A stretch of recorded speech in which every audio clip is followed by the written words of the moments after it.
Welcome into episode number 44 of the Zach Faust podcast. Today, we're going to discuss a pertinent topic that has been suggested in our comment sections across the board: how to get by in this economy, paycheck to paycheck.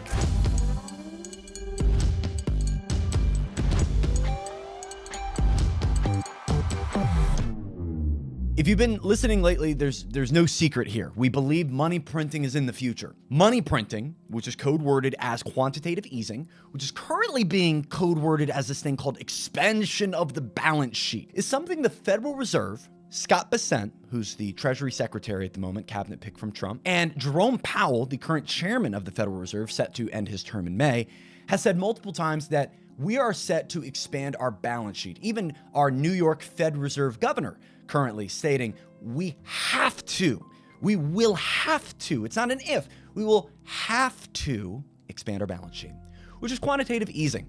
It's when they create new digital money out of thin air on a computer to buy up bonds and other assets from banks, removing them from the market. And if we know anything about supply and demand, is when supply is taken off market and demand stays the same, the price normally goes up. When the price goes up, yields go down. And that's the main benefit that we get from it. But the con is so much more dramatic. The con is exactly what we saw post-2008. We started to see assets inflate. It's exactly what we saw post-COVID into 2023 when rates were low and money was cheap. We saw inflation of assets. We saw them get squeezed. The stock market squeezed, crypto squeezed, housing, and every expense you can think of, from your grocery cart to an insurance plan, more expensive. We believe in unbiased, raw, unemotional data here. Math, I love it. I love a good number crunch. Political rhetoric around the economy isn't what we listen to here. We dissect the reality. So we're going to walk through that, and then 8 steps, 8 concise steps that I hope to bring this to you in under an hour that you can listen to, put on the background, send to somebody who needs assistance financially in this economy. So let's bring up our Canva graphic to get started to showcase our 8 steps to stability.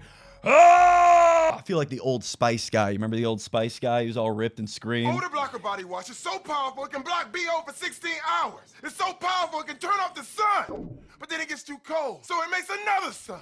Double sun power!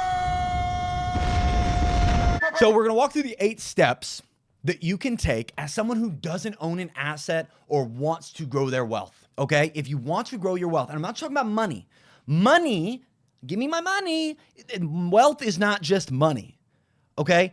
If you can't sit up without groaning because your joints hurt and you're really overweight, but you're a millionaire, are you really wealthy?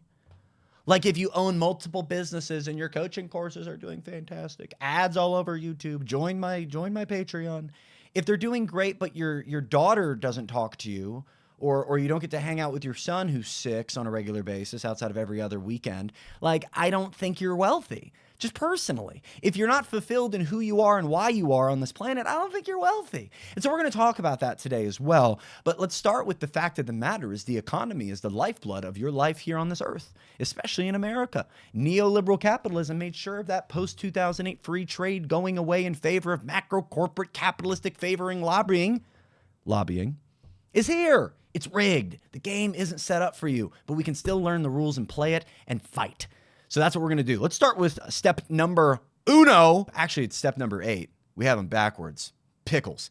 Step number 1, actually number 8. Step number 1 is going to be print money. This might sound counterintuitive. You can't launder, at least not legally. You can't just go out to the Cayman Islands and set up a shell company. And you can't just print money out of your basement, but the Federal Reserve does. The Mint does. Printing money has created lifeblood in our economy since the 80s, since the removal from the gold standard. We have loved the idea of printing money, even though we're the world reserve currency. And here's step number 1 for you. I want you to print money. I want you to go onto your bank, wherever you are online, and I want you to print out your last 2 months of bank statements. Follow me on this. This is step number 1. We're talking basics. I want you to print out your last 2 bank statements. You're going to take out 3 highlighters, green, yellow, and red. You can choose whatever you want, but I just like the colors. Then you're going to mark them. Every single item in your bank statements. Your expenses, your needs, your utilities, things like that, and even your income. Now you're going to mark all the money that goes into your account as green. You're going to mark all of the things you absolutely need, could not live life without. We're talking about the electric. We're talking about the plumbing. We're talking about things that you need, heat, oil, car, mortgage, child, things of this nature. Needs marked in yellow. Then we get wants. Okay, wants. Not saying you got to get rid of your wants, but we have to define a need versus a want. Want, subscriptions, anytime you're going out to eat, anytime you're ordering DoorDash, or, utilizing anything that could get you maybe out of being paycheck to paycheck. Little things. Because I got to be honest with you, you cannot go get a tattoo if you're paycheck to paycheck. You cannot go to concerts. You cannot be eating out 2 and 3 times a week. You just can't. You can't. I might sound like a boomer for saying you got to get rid of all your subscriptions, but you can't have much fun when you are paycheck to paycheck. You can't go get your nails done. You can't go get your hair done. Men, you can't get your hair cut every week. You got to cut somewhere, because even $50 in surplus can make a difference when we compound it. And I'm going to give some book suggestions later on at point number 6, but I do want to shout one out real quick, The Compound Effect. Great book. I have it up there behind me. I don't sponsor them in any way, shape, or form. I just love the book. So let's just be honest with ourselves. We need to print money. Print your last 2 bank statements, draw out what's income, what's coming in, what are your needs, what's in yellow, and what's in red, what are wants. Again, not saying you have to get rid of them all, but financial awareness is the first step. The next step that we're going to do is we need to decide, are we in a deficit or are we in a surplus? One thing I started doing in my personal finances is I started treating it like business finance. So you're going to hear me use a lot of business terms, and I also have sheets. I have a net worth sheet I can give you. I have a profit and loss sheet that I can give you for your life, one that tracks your bills. I even have a sheet I'm going to give you on the YouTube and Spotify version of this. You'll see it in the description right now, of a PDF that can walk you through these steps right now.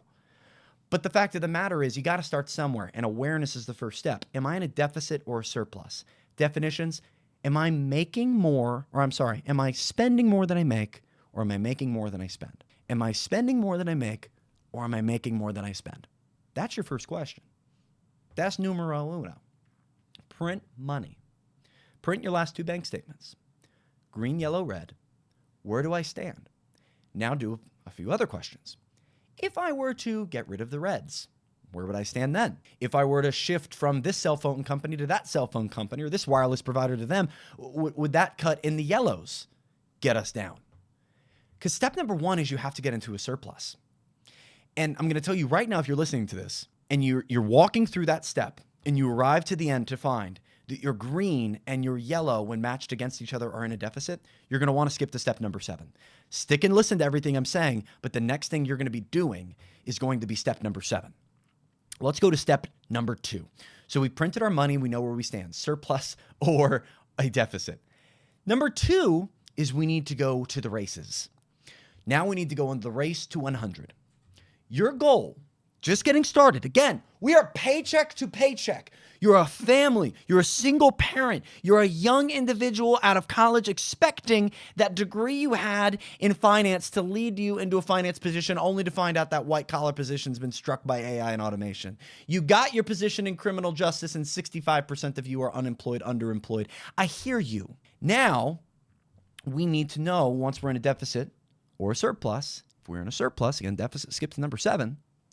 If we go into a surplus, now our goal is $100 surplus. Your goal is $100 surplus. Now, when I say that, you may be thinking, Zach, I have like an $800 surplus. I'm fine. I could cut a few things, and I'm gonna print out my sheet and see if I could. But I'm at like 1,000.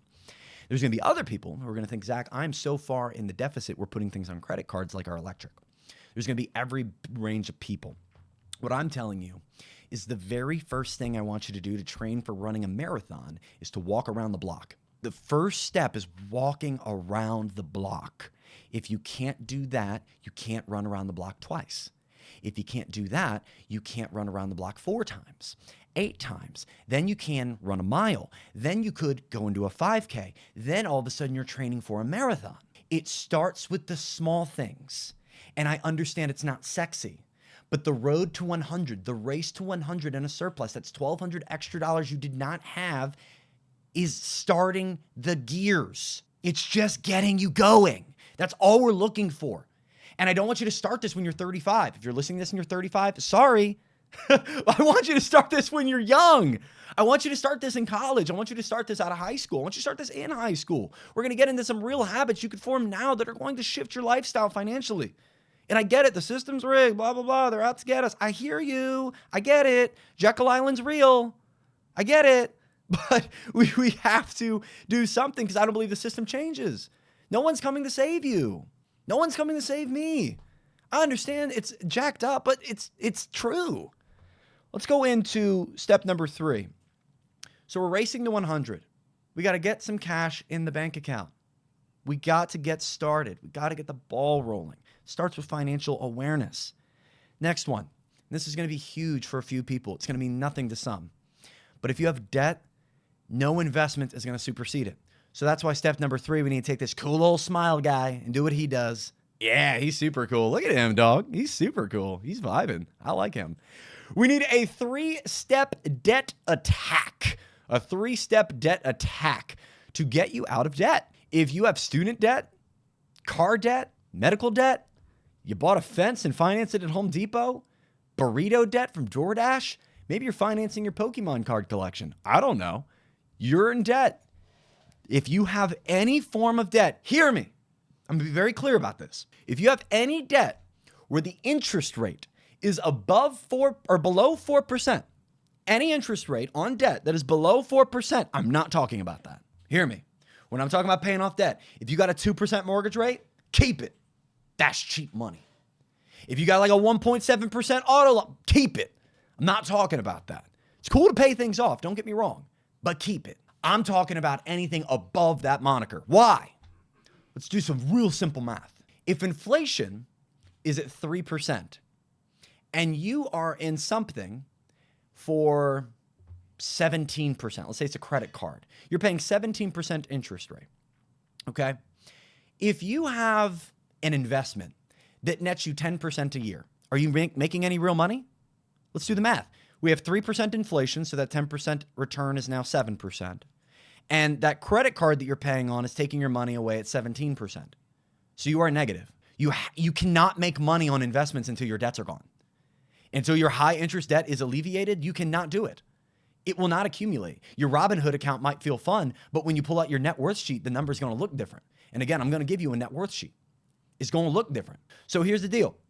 Number 3, here's your 3 steps for debt. Number 1, small to large. On this sheet or on a napkin, I don't give a care where you write it down. You're going to write down every single one of your debts. Every single one of your debts. 3-step debt attack. We're going to walk through every single debt you have and its interest rate. If it is under 4%, I do not care about it. If it's 4% or less, get it out of here. I do not care.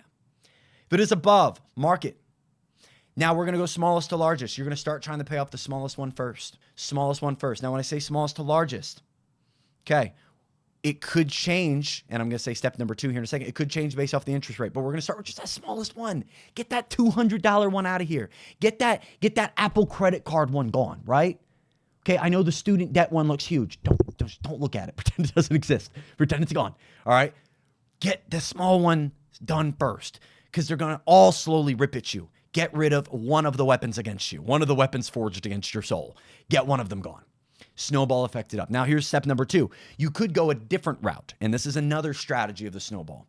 You could start with your your largest interest rate and work down to your smallest. This is another strategy. If you have a credit card that's ripping you for 27%, like start throwing stuff at that. Start throwing at it. And you're going to wonder little by little when you get your surplus up that, okay, I now have money to throw at this. You're going to start to wonder, okay, how big can I get this surplus so I can get more ammo to throw at this debt? Because I got to be honest with you, when I was young and paying off debt, it did not feel fun. I did not feel young and hot. I was like, this is boring. I could spend this money on a stock. I could get something more fun. But what broke my brain was gamifying it. And it's not a fun game, but let me tell you real quick. Back in 2019, I got this idea from a book called The Miracle Morning to write out my net worth. And the way you write out your net worth is simple. You take everything that's an asset and everything that's a liability, and you minus your liabilities from your assets. Your assets are your savings account, your investment account, your IRA, your home equity, even your car equity. Anything that you could sell at that moment to create wealth is a form of asset in a way. And on this net worth sheet, you are marking where your worth is. If I had to sell everything today, how much would I have? And then if I paid off everything I owed, would I have anything? And that's the exercise. Are you positive or negative? I'm going to tell you right now, if you don't own a home and you're in the Gen Z generation, there's a 90% chance you're in the negative. That's a real stat. So when you find that out and you realize in this net worth sheet, when you're in the negative, it's like blood red. I gamified it just a little bit. Now, every time you go into this sheet to update the debt you owe, guess what's going to happen? When you pay off that debt a little bit in this sheet, it's automatically going to increase your net worth. Hear me. Mentally, it's going to go from I'm paying off debt to I'm increasing net worth. That's a much more fun feeling. Like, I'm speaking to all the gamers out there that need to gamify it like me. You will feel better seeing a number increase than watching a debt go down. I'm telling you right now, you got to gamify this. And that's one way to do it. So again, this surplus is your ammo against the debt. The surplus you gained, the race to 100, whatever your surplus is, that is your ammunition against the debt. Everyone hear me? Put a quick 1 in the comment section or what you're getting from this. If we're clear, we're nearly halfway through. I want to make sure we're all catching this. This is important. Step-by-step boring stuff, but important. We're talking 101. And the last one's really important. It's not 101. The last one's like 301, but we've included it anyway. Step number 8. And again, if you're hearing all this like, Zach, I can't even think about a surplus. I'm nowhere close. That's going to be step number 7. Step number 1 is print money. Step number 2 is the race to 100. Step number 3 is a 3-step debt attack. Sorry for the numbers being backwards on Canva. That is my fault, not Sean's. Number 4, we got 2 guys wrestling. That guy is getting whooped. He is about to get concussed. I just realized they're not are they on the ground, or is he about to actively bludgeon his head against the floor? I wonder what orientation this picture was taken from. All spreadsheets will be attached in the Spotify and YouTube below. Let's reveal step number 4. You need to invest, not consume. What do I mean by this? Okay, I heard this advice in 2018. Best advice I got for my life ever. I mean this. And I'm not talking about just money. Let me put the pencil down, okay? I need to shake this out. This is the best advice I ever received. When I look back at my life and look at what went well, what didn't, what is growing, what is not, what is stagnant, what is growing, I view this one line as the mindset shifter that you should write on the mirror, that you should write on that note and plug it to your fridge. You could put into your cell phone as your wallpaper. You can be one of those people that affirm it to yourself while you meditate. I am an investor, not a consumer. I am an investor, not a consumer. What does that mean? It doesn't just mean money, but it's easy to visualize it that way. So growing up, I love a hoagie. I love a sandwich. And it was very easy for me, instead of packing a lunch, to go and get a Subway sandwich or a Capriotti sandwich, whatever. And then when I would go to buy it, this little line would pop into my head. Is this an investment or a consumption? Am I an investor or a consumer? What am I doing right now? Oh, I'm consuming.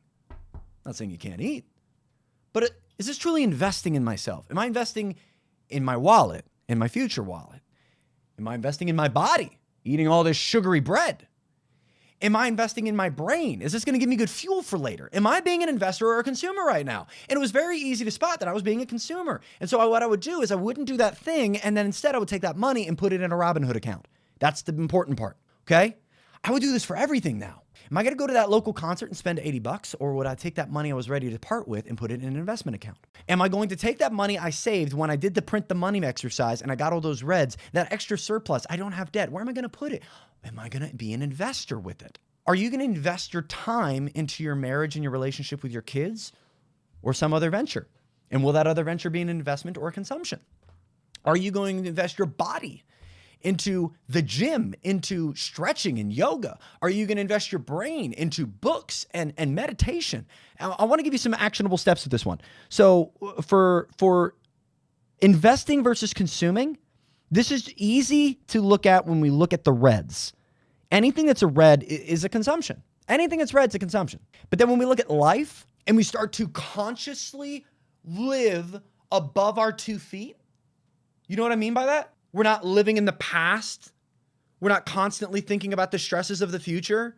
We're not living in the echo chamber we've created for ourselves with constant doom scrolling and news and politics and blah, blah, blah, blah, blah. You probably follow some guy who screams at you with a journal from the front seat of his car, makes you feel weird about the economy. I get it. It's not great right now, but that doesn't mean you can't pull your mental health into a great state, or at least a positive one that's above your 2 feet. And so some actionable steps on that one: reading, meditating. Meditating is very, very, very, very, very positive. Like, and if you don't know what meditating is, let me just put it this way. Spend 20 minutes in complete silence or high frequencies in the background doing absolutely nothing. Stare at the wall. You count your fingers. Then do it again. Then do it again. Count your breathing. Do something so boring. Count to 500. Can you do it? Can you do it without getting distracted? Can you do it without thinking about something else?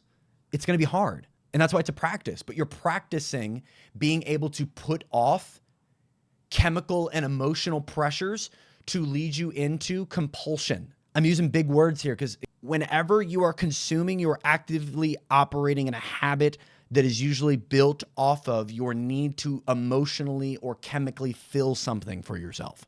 Your brain is saying, I need this for X reason. You need to stop in that moment and consciously consume your life and say, why is that? Why do I feel that? Why do I need this Gordita Crunch right now? Why?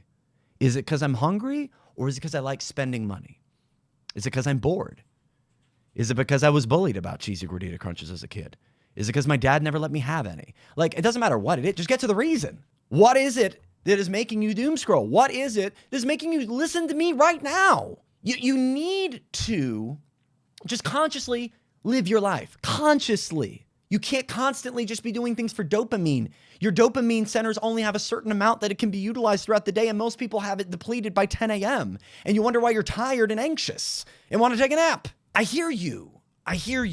Raw dog life for a little bit. Consciously consume your life. Be an investor, not a consumer. Don't consume yourself. Invest in yourself. Let's move on to the next step. Number 5. No Subway. Bring the PB&J. And I'm allergic to peanut butter, so I can't do that one. But I did as a kid do, you want to know what's nasty? Thinking about it now. Sean's not on the mic, so you can't hear him, but he should. The nasty thing that I look back at now that I have a daughter, and she be asking for weird stuff to eat, I would be eating jelly and butter sandwiches. Jelly and butter. How does butter benefit that? Well, it's like peanut butter, but without the peanut. Oh, I don't like that.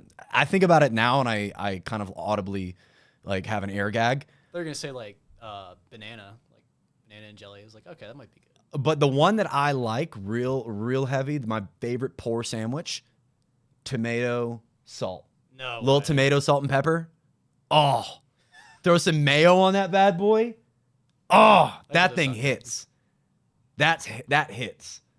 I'm not knocking the butter and jelly, guys. Now I just make it and I'm like, ew, I ate this because I took a bite and I was like, it's so much butter. It's peanut butter is different, right? Like butter is just like it's there. Peanut butter is like peanut butter. Thick and fatty and oil. It's different. It's a different vibe, but I just can't eat it.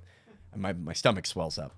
One time I had a protein shake that they accidentally made for me at this gym that had peanut butter, and I got halfway through it and I was driving and I realized my stomach tube, whatever that was at the trachea, the esophagus, whatever that one is, was swelling up, and it actually swole nearly shut. You almost died. Well, no, it wasn't my airway. It was one leading to the stomach, and I called my mom. I was like, can you stay on the phone with me? She's like, why? I was like, my stomach pipes are like closing right now, and like I just want someone to talk to. Let's get back on topic. Number 5. We got a Shield Pot Fortnite shout out. So again, this isn't about immunity to the economy. As we know, a shield potion does not grant you immunity. It simply gives you a buffer. That's what we're looking for here. So let's remove and get into step number 5, labeled number 4. I did not add those gifts. Extra shield, baby. Boom, boom, boom. Isn't that the song? Something like that? Yeah. It's close to it? Okay. Extra shield. This is extra savings. When we have our debt paid off, or at the very least only have sub 4 to 5% interest rate debt to our name, it is time to start putting our money aside in the places where it can grow. Hear me. You cannot save your way to wealth. You cannot save your way out of this economy. You have to grab hold of one of the pieces, one of the cogs that is running this system, that is growing with this economy, and hold on. Every single person that bought a home before 2020, put your hand up. You know what I'm talking about. Any person that has a retirement account, IRA, through their company that they've held through 2020 to 2024, raise your hand. You know what I'm talking about. You didn't make any fiscal or financial esoteric choice based off your pure monetary wisdoms. You just invested into an asset and it grew. I'm not chastising you. I'm not insulting you. You made a good choice. You made a smart decision and you were able to make said decision. There are a lot of people today that can't make those same decisions as you can. Because getting into that very asset, as me and Joe were talking about earlier, buying gold, right? If you were to buy gold in 2016, you know how much it was? $1,000 an ounce. You know how much it is today? Is over $4,500 an ounce. Your net worth would have, or your portfolio would have 4x'd. The S&P 500 is up like 500 something crazy percent. Housing nearly doubled in some areas, holding on to assets. So let me tell you right now what we can do to gain some extra shield so that our money grows while we accumulate it. You cannot achieve wealth through savings. Your money will get destroyed by inflation like a thief in the night. He's going to sneak in, steal your money, and say, this is mine now. Thank you for your money. The economy's doing great. But inflation's dead. Affordability's a hoax. We're not political here. Kind of. Where do you put your extra money? So these are the 3 steps for step number 5, extra shield. We have some savings. Now, where do I put it? I'm going to suggest minimum a high yield savings account or money market account. Minimum. Just minimum. If you don't want to get into investing, if you don't want to get into index funds, which largely are easy, they're not very difficult to invest in. ETFs, not difficult to invest in. You don't want to get into getting into bonds or even Forexing out to other currencies. You are not interested in crypto. It's a CIA rug pull. I get it. But at the very least, you need to be high yield savings account or money market account. Your money needs to be beating inflation. That's what you need to be thinking about. If you are thinking about retirement, can I suggest to you bonds? Very boring. I'm not saying go and buy all the classic James Bond movies. I'm saying buying 10, 20, 30-year bond indexes, which you can easily invest into indexes for the Vanguard 20-year bond online. You can do that. And that is how I would save my money. Because if you're not looking to touch it for 10, 20, 30 years, let it grow at 4 to 5% every year. That's what they do. You just need to beat inflation. How much?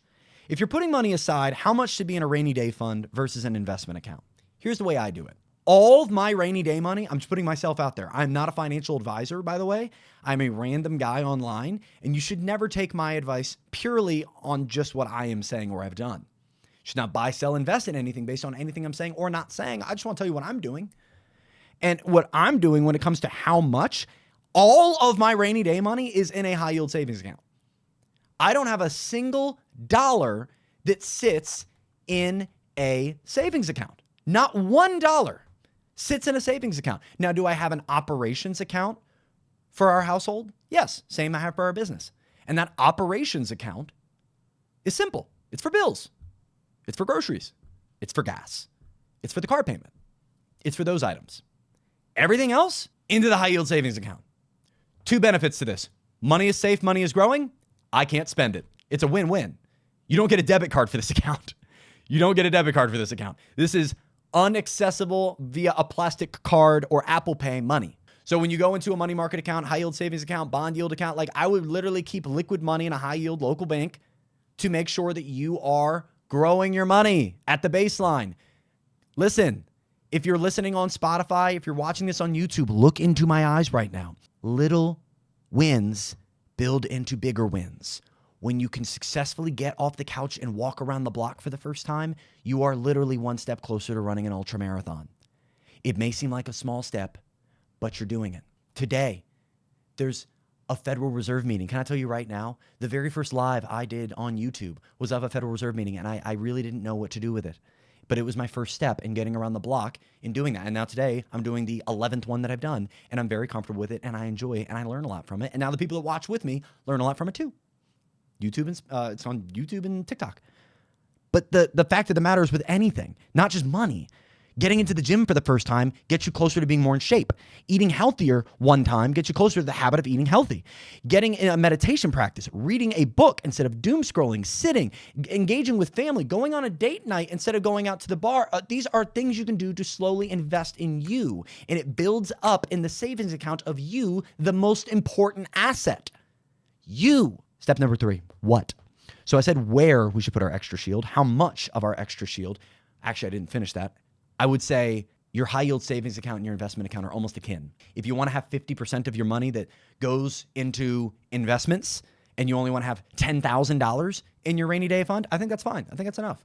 If you want to have 20 grand in your rainy day fund, okay, you get up to it. Awesome. Now I'm going to go invest. If you're just a young single guy with a dog and you just want 2,500 in that, awesome, great. Now go and invest. Put the rest of the money in something that's going to make it disappear. I'm not here to say what you should invest in specifically, but I'll tell you what I'm invested in, and you can make your own decisions. I am 20% of my portfolio is in crypto. Of that crypto, half of it is in Bitcoin, a third of it is in XRP, and the rest is in Ethereum. I do not own any fart coins. From there, 60% of my portfolio is in gold and silver precious metals.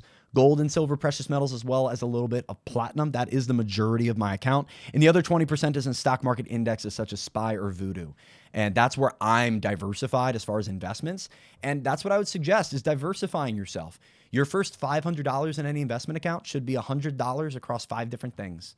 You can get into REITs, which are fractional reserve or fractional stocks of housing. You could get into bonds. You could get into gold. So many different things. Don't put all your eggs in one basket. Never do that. That is extra shield. Where to put it, how much, and what to do with it is up to you. That's step number 5. Let's get to step number 6. And step number 6 has a step ladder. Look at my guy. Are those hey dudes? No, they're not hey dudes. I don't know what they are. I don't know what they are. It looks like Mr. Beast. Kind of. A little bit. All right, guys. I've got half of the country on one side and half on the other. Whoever sorry. I'm not good at those hooks. Step ladder approach.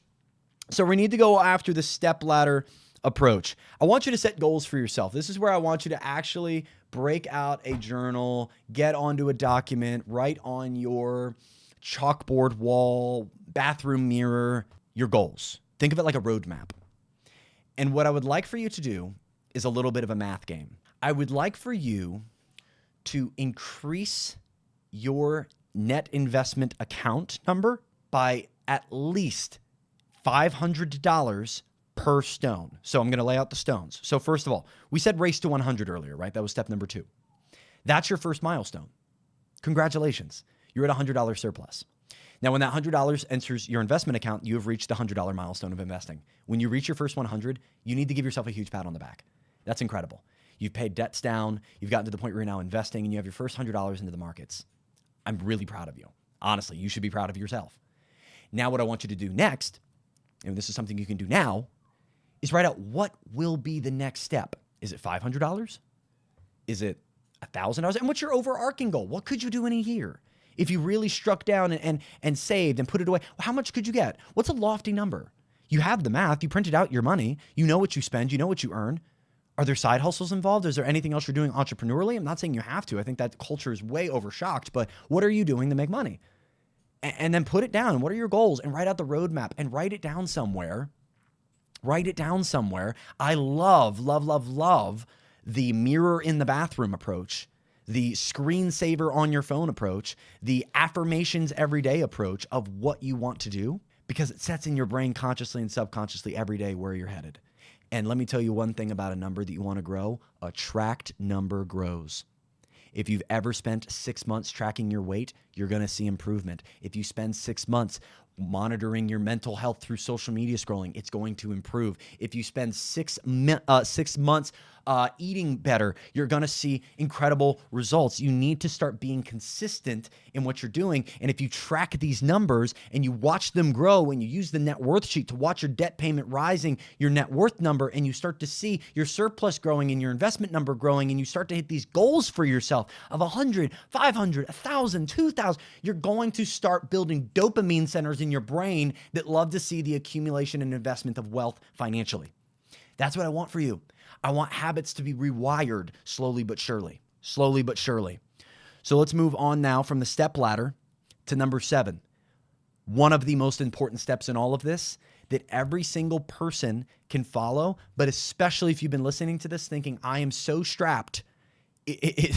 I do not know what to do with this last dollar, so I'm going to turn it into my bed. That's what it looks like this guy's doing. He's down to his last dollar. He's like, this is my sheet. When your boy forgets to give you a blanket at the sleepover. So this is for that person, step number 7, but anybody can do this.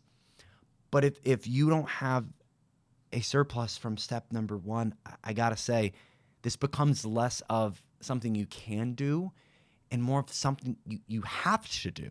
It's really your next step. So what is it? Before we get into ripped RFK down there, good God, I see him in the cow. Increase income. All right, let's just talk about the Leviathan in the room. It is harder to get by on today's money than it was in the past. Can we bring up the Trump tracker real quick? You're not crazy. You're not crazy, okay? Now, I know what I just said. It's like, Zach, thanks. Your solution is make more money. Riveting. I understand. We're going to get into it. Let's look at the cost trackers real quick. So this is our Trump tracker. We created this back in September to basically unbiasedly, with raw, unemotional data, track the promises of Donald Trump around the economy. Will costs actually come down? And so we've been tracking everything from the housing market, supply, demand, cost of getting into a home, cost of living in the home, bills in Congress, affordability by region, like all this different stuff, right? Likelihood of a crash. But if we go over to the cost trackers, I want you to see, because we coded it in red versus green, green meaning drops in prices since Donald Trump started his term, red meaning increases. Let's just real quickly, in a nice awkward silence, watch as Sean scrolls through all of the different items. Then we'll move a little to the right and we can look at this. Yeah, and this one keeps going. Let's scroll all the way down. What do you see? Let me put on closed captioning. Red, red, red, red. Viewer is showing red, red. Most of the major items are red. Most of the major items are red. And this document's available in my bio across all socials. It's in my link tree. It's free for you to save, share, do whatever you'd like with it. It's open source. Lots of red. Prices are up. And this is only an accumulation on top of the price increases we saw under Biden and the price increases we saw under the first Trump term and the price increases we saw since 2008. We're not talking about any specific president. I know it's called the Trump tracker. I'm getting data all the way back pre-Reagan right now. This is going to be the president tracker. This is going to be the economy tracker. This is going to be something that we're going to be able to look at to say, when was it truly possible? Do you know the NAR has this thing called a housing affordability index? Let's go over to the left real quick. Housing affordability index is the 10th one down, I believe. Right there, housing affordability index. The target's 125. It's currently at 104. The first-time homebuyer affordability index is at 64. Now, let me give you this in English. This is the number that shows whether or not it's affordable to buy a home, based off of median family income versus the median home. When we look at these numbers, what we're seeing is 100 as median affordable. The median family can afford the median home. Right now, what we're seeing is the median first-time home buyer cannot afford the median first-time home. Not even close. And that the person who already owns a home, has property, isn't a first-time buyer, it's actually reasonably affordable to buy in this market for them. To put that in perspective, the Composite Housing Affordability Index in 2014, I want you to throw a number in the comment section real quick. You can delete it after I say it if you'd like. I would just like to see what you think it was in 2014. It's 104 right now, all right? The Housing Affordability Index in 2014 and areas like 15, 16, it was above 170. In 2021, it was 182. First-time homebuyers, 64. I hope that puts it in perspective slightly for you. It's an insane gap. And so when I say make more money, what I'm telling you is there's a factor, there is a variable in the math equation that I can give you that has been washed away by inflation, washed away by a wage crisis, washed away by a bifurcated economy, a K-shaped economy, a post-2008, post-Citizens United, private equity operated economy. Okay? We're on the same page. We're on the same team, guys. We're on the same team. And what we're walking into, if we have any historical evidence, is just going to continue. We're a debt-based economy that's going to print more money to continue the debt-based game. You arrived at the Monopoly board late because you were born in the 2000s. Did anyone tell you the game started in 71? You showed up late. You were in middle school when you should have been buying a duplex. And that's not just smarter people that used to exist. Like, oh, we weren't scrolling, we were investing. Like, no, things were just cheaper, asshole. Like, legit, I'm sorry for cussing. It's just not, it's not the same math. It's not the same math. So I wanna walk through a couple things that you can do to increase your income. Number one, move. I'm just gonna be honest with you. It could be where you live. When we print out our money and we look at our expenses versus our income, it could very honestly be because you live in Miami, in California, in Boston, in Staten Island, in Jersey, and you might need to move. My parents, I'll tell you what, it wasn't their choice, but we got moved to Delaware, and life was possible for them as two privates in the military because we were in Delaware, or just flat out. Because we're in Delaware, and the military does cost of living adjustments and things like that, but they aren't truly usually adjusted to the actual economy of that area. It's usually undershooting it. The reality is moving could honestly be it. Number two, you might need to change careers. Can I give you an honest barometer as to whether or not you should consider changing careers? I'm going to give you a very honest one. You might not like it. You might not like it. If where you're at right now on your skill tree, on your career path with your current company, if you don't see yourself being able to make 6 digits in pre-tax income within the next 4 years, meaning by 2030, you need to consider switching. That is, unless you're doing what you absolutely love and your spouse, has a job that does it, or it's combined, you're not gonna have kids, you make 160, you both have 80. Like, obviously, that's rule of thumb. But I'm being very honest with you. If you want to thrive in an economy that's ever inflating, ever asset ownership dependent, that's my number for you. And if you don't, you may need to consider a career change. I'm just being honest with you. And you're thinking, Zach, what do I go into? I do love trades. It's like a cold take at this point because of AI, but I do like electric work, plumbing, contracting. I think that's a great business to be a part of because AI is not going to be mowing grass anytime soon. Even though I did see a Roomba lawnmower the other day. Do you know these things exist? A Roomba lawnmower somewhere in our neighborhood. I was very baffled. They were doing their last fall cut. Let's just watch this Roomba. I was like, did the vacuum get outside? How do you, we couldn't do that because we have dog poop and stuff.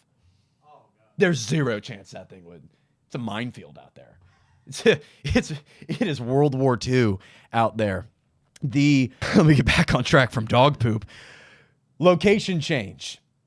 All right, you might be in an area where the money print game is not going to work. Number two, career change. If by 2030 you're not on a career path to realistically break the 100K barrier, it may be worth a consideration. I like trades.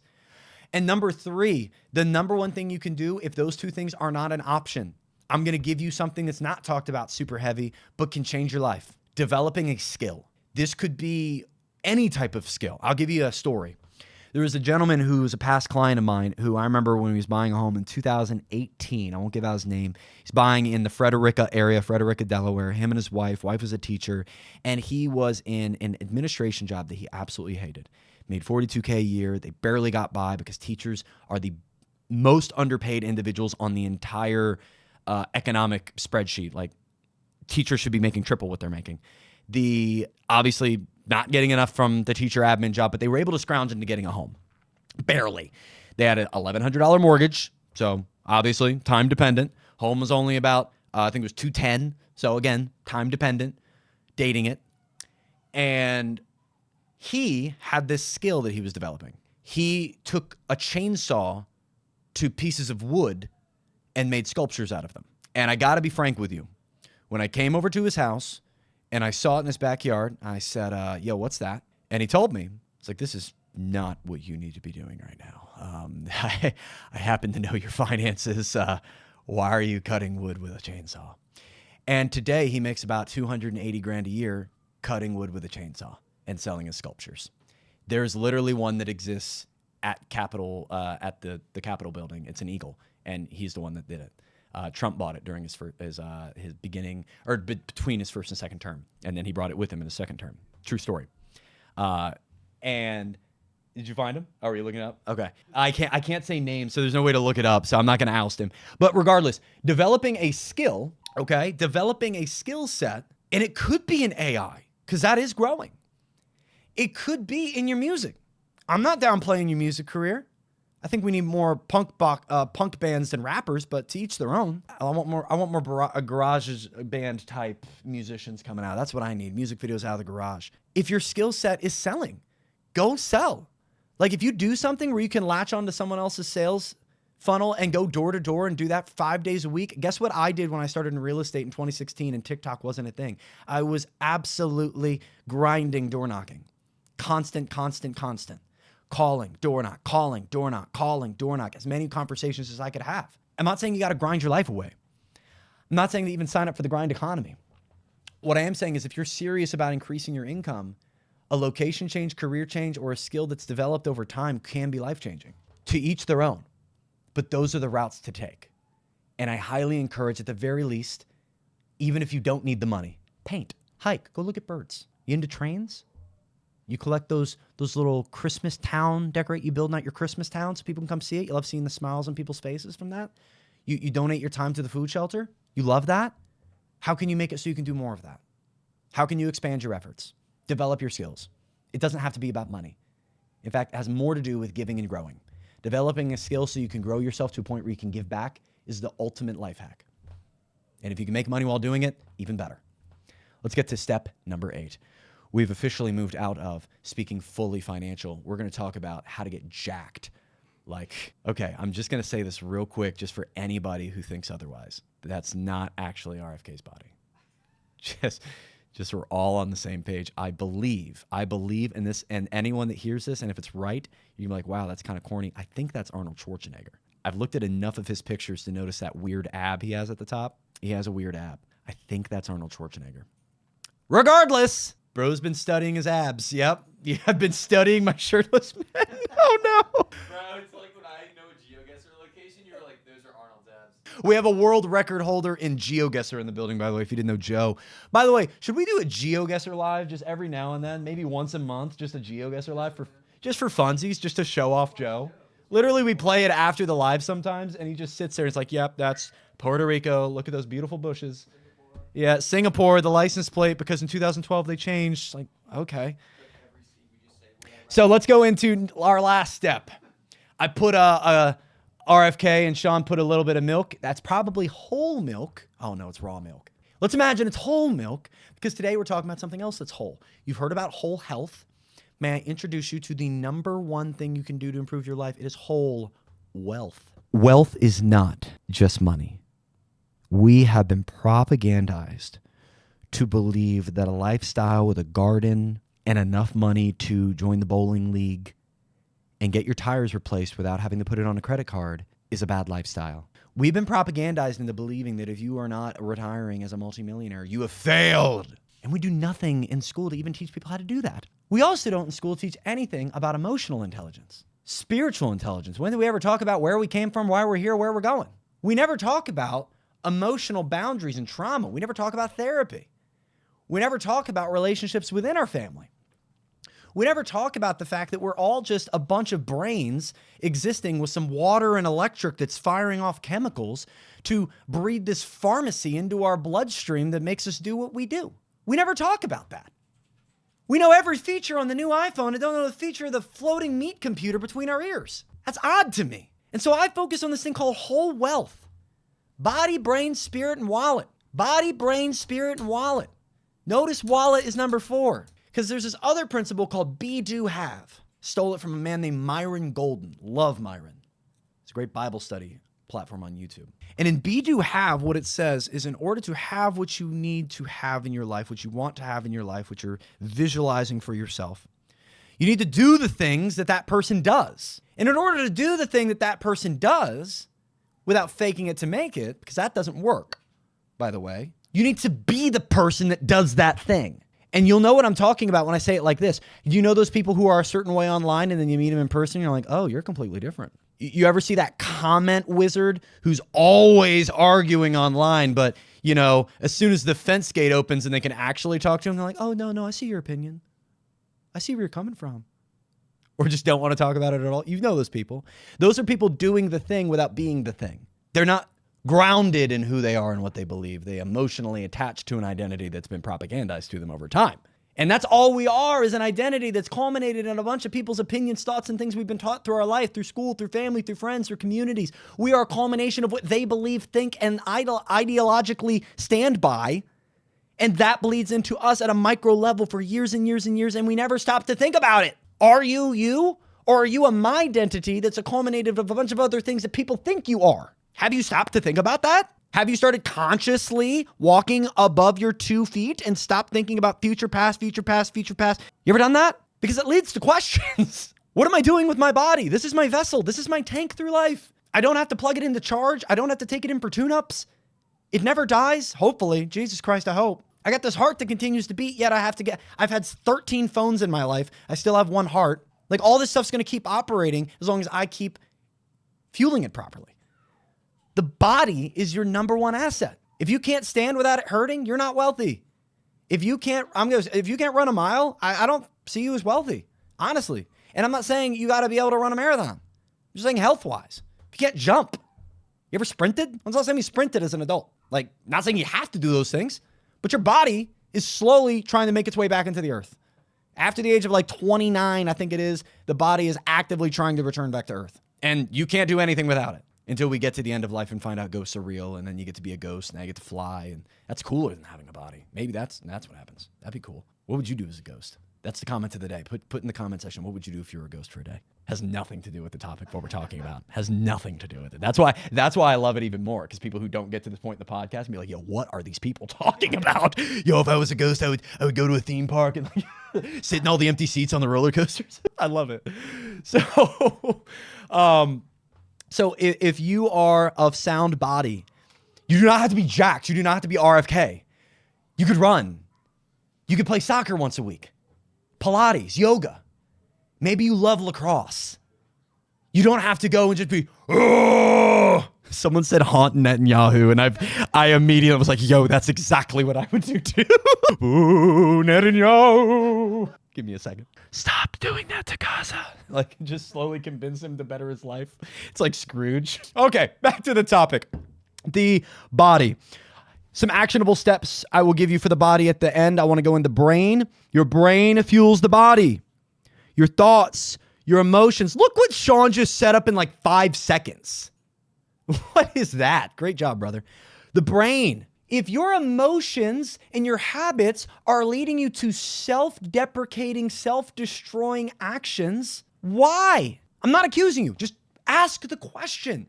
It is a non-negative mindset because here's what happens. When you do your thing, when you conduct yourself within that vice, when you give in to that emotional or physical pleasure, when you're eating the food just out of boredom, when you're watching pornography for the dopamine hit, when you're actively pursuing things in your life you know are destroying you, that lead to more shame, that lead to you feeling afterwards like, why am I doing this? Why do I need this? Stop shaming yourself and actually answer the question. Actually answer the question.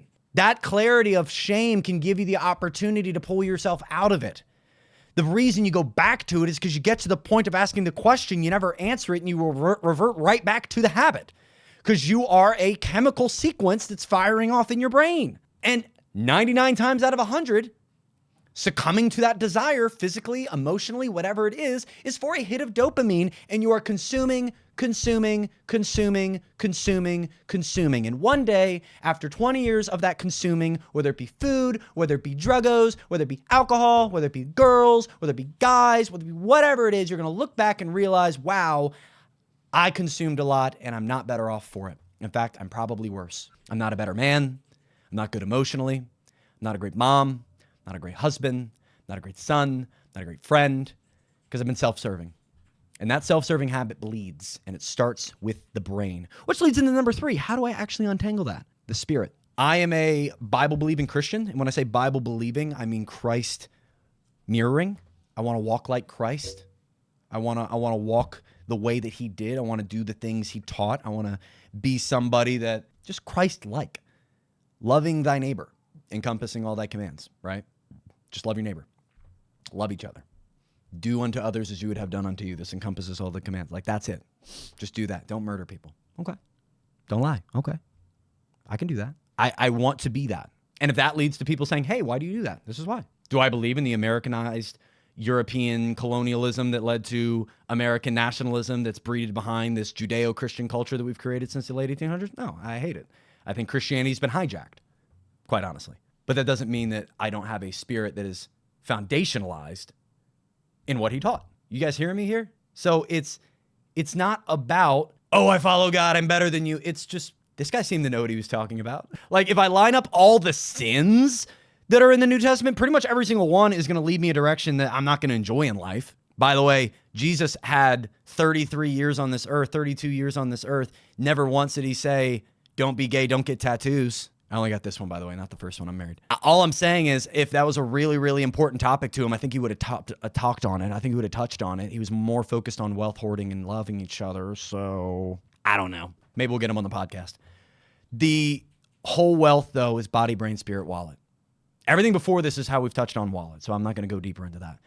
Here are some actionable items you can do for all three of these. Because on the spiritual end of things, and I'll work backwards, on the spiritual angle of things, here's what I want you to get from it. Whether it's through Buddha, whether it's through following Hinduism, whether it's through Allah, whether it's through a denomination where you can have multiple wives like the one out in BYU. Was that Mormonism? That's cool. No matter what you believe is the doctrine for life, the rule set for life, it's not going to matter if someone else does it if you're grounded in why you do it. I hope that made sense. If somebody is grounded in why they're pursuing that religion, it's not going to matter to them if others are also pursuing it. It's not going to become an enraging emotion if that is the case. It can be a feeling of sadness. It could be a feeling of, like, I feel compassion for those that are still angered by political debate, red versus blue, because they've attached their identity to that party, to that politician, to that way of thinking. And so when something or someone goes against it, you're not attacking that political party. You're now attacking a piece of me. And I think that has happened largely in religion, through propagandized Judeo-Christian religion especially, to believe that if you are not one of me, you are my enemy. And that's the exact opposite of what Christ said. Christ never said, bomb thy neighbor, especially if they have your land. He never said that. He never said, love thy neighbor only if you agree with them. Never said that. If we just had a grounding in the fact that we are piles of jelly that accumulated here with some electricity and a meat computer, then are on a marble in the vacuum of space, separated by boundaries that somebody just said, yeah, these are the boundaries. State, country, continent. Okay, here's the calendar. Here's time.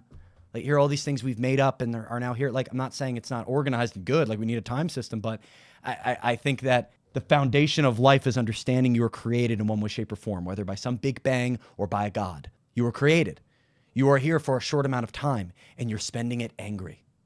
I feel bad for you. I feel really compassionate and wish I could undo the propaganda that has streamed through your blood for 40 years. I'm sorry, but that's not what that Bible says. It's just not. It's really not. And so ways that I think you could get grounded, just 10 minutes each day in prayer or that book. If it's the Quran, incredible. If it's anything that is religiously founded, just 10 minutes. Pray or read. And praying, by the way, is not, dear Heavenly Father, thank you for my breath. Thank you for allowing me this day. Thank you, dear Lord. Oh my God. Just talk. Like Jesus describes it. Go into your closet and talk to me. Hey, Jesus, I don't really know what to do right now. I'm a little mad. I'm stuck. I'm frustrated. I don't know what to do. Like, those are the types of prayers I start with. That's how my prayers typically start. I'm like crashing out in prayer a lot of times. It's not traditional, but it is biblically founded, which I'm finding more and more those two things aren't connected oftentimes. 10 minutes. Number 2, brain. Meditate or a book. It could be a novel. It could be fiction, but I really think nonfiction, self-development, financial knowledge, history, your books just that tickle the mind, habit books, biology, psychology, communication, leadership, financial awareness. These are things that are just going to build you. And the two ways toward happiness and fulfillment in life are through giving and growing. When you grow yourself to the point where you can give back, that's the ultimate life right there. Grow yourself and then give. A perfect example is I spent a little bit of time every single day learning more about history. And it grounded me even more in where I'm at. And it got me to the point where I felt I knew enough to give back that knowledge to you. Perfect example. Personal trainers. You ever seen a fat personal trainer that's successful? Right? They got to put in the time and learn and be that thing. And that starts with them being that thing. That leads to them doing the thing. And then that leads to them reaping the results and having the thing they deserve. Number 3 is body. Nutrient and a workout. What do I mean by a nutrient and a workout? Start with a multivitamin. Do you take a multivitamin? Just start there. Where's your iron at? Where's vitamin D at? Are you taking a K2, like creatine? That's great for your brain and heart. What are you doing to make sure the baselines of your body are being met? If you don't feel good, a lot of times it has to do with your nutrients or your water intake. That's usually what it is. It's because you drank and now your brain's shrunk because you're dehydrated. It's because you didn't eat or you ate little or you ate salty, fatty, not fatty. And now you're in a position where the fuel in your body's not great. You need to focus on your nutrients. And then once you start to focus on working out, which by the way, again, could be going to the gym, could be working out at a CrossFit gym, could be working out at a dumbbell gym, could be joining the soccer club, could be going out to the basketball open gym, could be going for a run, walk, all these items, do one and start doing just one. Start with one beneficial nutrient. Then look up how to improve muscle recovery. And then you'll learn about BCAAs and amino acids and monohydrate creatine, right? And then you're gonna be like, okay, I want more protein. So what's the best protein? Okay, we got whey. Let's look into that. Okay, can I do soy? What are the pros and cons of that? Like you're gonna get in depth more and more. Stop trying to be perfect before you start. Just start. Start. Walk around the block. Learn what it looks like. Then run around the block twice. Then run around the block 4 times. Heck, maybe you can't even run around the block. Walk around the block. Take the car around the block. Start. Do it. Stop waiting. Do it. Think of Darth Sidious every time I say do it. Let's walk back through our 8. Then we're going to finalize ourselves up. Number 1 in backwards order because I did the numbers wrong, not Sean. Let's start from number 8. I'm sorry. It's my fault, not Sean's. All these graphics being added are Sean's. Put a 1 through 5 in the comments section as to whether or not you're going to do these things. 1 through 5. 5 being I'm actively planning to do it today. 1 being I hate this advice. Number 1, print money. We need to put our bank statements in front of us. Green, yellow, red markers, highlighters, and say what's in, what's needed, what's a want, what can I cut. Number 2, race to 100. You need to get that first $100 of a surplus moving. $100 a month that you have in cushion, you have in a break, you have in a little bit of financial oxygen for yourself, and then grow it. The 3-step debt attack. We need to go small to large or even largest percent to smallest percent and build the surplus as ammo against the debt. Number 4, we need to invest, not consume. Listen, every morning, I want you to just say to yourself, I'm an investor, not a consumer. Every morning, just say it to yourself. Write it on a mirror, write it on your fridge. I'm an investor, not a consumer, and let it bleed into parts of your life that aren't just money. Number 5, extra shield, savings. We went over where to put it, how much to put it, and what to put it in. Number 6, the step ladder. We need to take a step ladder approach to this. 1 step at a time, 1 little rock builds up over time, 1 small cog into the machine. Little bit of progress at a time. Number 7, increase income. We talked about location. We talked about the career. And I talked about the one thing I want you to do the absolute most is building a skill set like construction, which Mr. SpongeBob has gotten into. I don't know if he's in the right job. He doesn't seem like it's fulfilling to him. Also, when did SpongeBob get jacked? SpongeBob's looking good. He took the advice of getting in the gym. And lastly, whole wealth, body, brain, spirit. Get in a book, meditate, pick a Bible, pick a Quran, pick someone to pray to. Just talk to yourself. Literally, like a little bit of self-venting even can help. There are energy fields and spiritual fields that exist out there. We know this. Speak it into reality and body. Get into the gym, have a nutrient base. And frankly, just got a lot of compassion for you right now. Because even as I say all of these things, the game is harder than it was. The game is harder than it was. I logged onto a game when I was 11 years old. There was this game about mining. It wasn't Minecraft. That wasn't out yet. I think it was called Lego Cave Raiders or something like. Can you try and look this up? It's like Lego Cave Raiders. And the game, Rock Raiders. Can we bring that up on the screen so I can have a little emotional nostalgia real fast? Good evening, ladies and gentlemen. And when I started the game, that's it. Someone's streaming it? Can you skip through it like when they're in there doing the thing? Oh, I love it. Okay. See, oh, it looks so bad. But honestly, back then, not terrible. Not terrible. It's like 2004. Okay. Point of the game is to get equipment, build out your fleet, and start mining through the darkness to find whatever you need to mine the minerals, whatever your goal is for that level. For a week. Again, I was only 10. Video games weren't huge. I couldn't get past level 1. Joe and Sean just started bursting out laughing at me. All right, I'm being real with you. I couldn't get past level 1. The reason was, at the very beginning, because I sprinted through the beginning, so excited to play the game, it was accidentally set on the hardest mode possible for those that had a lot of vast experience in the game. I think about this moment often when I think about today, because when I found this out and I switched it back to easy, because I was young, and I was able to move it to medium, and eventually I settled on it being on hard. I was able to move my way through the game. I was able to learn the rules, learn what works, learn what doesn't, learn what hurts, learn what's beneficial. I can lose a few times, get up and try again. The old economy was that way. You could screw up. You could mess up. It was almost like the economy was set on medium or easy. You're not set on medium or easy right now, guys. Welcome to expert mode. This is full X Games mode. This is not an economy set up for a normal everyday person to walk in with no financial knowledge other than what they got from high school and survive. Just being very real with you. It's about taking strategic steps and starting them sooner than later. You're playing against some legendary opponents right now that dress up in suits and hardly work a day in their life and will tell you to work harder. The game is harder. I'm telling you that right now. But it's not just about working harder. We got to be strategic. I've given you the 8 steps. I advise you to follow them in the pursuance of whole wealth, in the pursuance of having a little bit of economic breathing room, a little bit of financial oxygen, and a little bit of faith in yourself, self-love in yourself, proof in you that you can do it. It is not your fault. You are not lazy. You are not stupid. You are good. You are smart. You are important. I love you, and I want to pray you out. We used to do that all the time, and I've been forgetting, honestly, so I'm going to pray you out since we talked about this book. Dear Lord, thank you for this day. I am overcome with gratitude and the opportunity of praying to you without utilizing my Trump accent. I don't want to do that. I almost did for a second.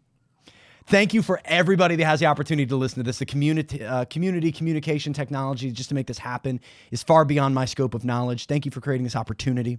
Grateful for everybody within the sound of my voice that will take action or will breathe this action into someone else's life. They will give or they will grow. I believe that's what you've called us to do. So I pray peace and a little bit more understanding to every single person under the sound of my voice. In your heavenly name I pray. Amen and amen. Thank you so much for everybody who's listening. This will be on Spotify and YouTube later on if you are still watching live, but that is episode number 44 of the Zach Faust Show. TikTok live.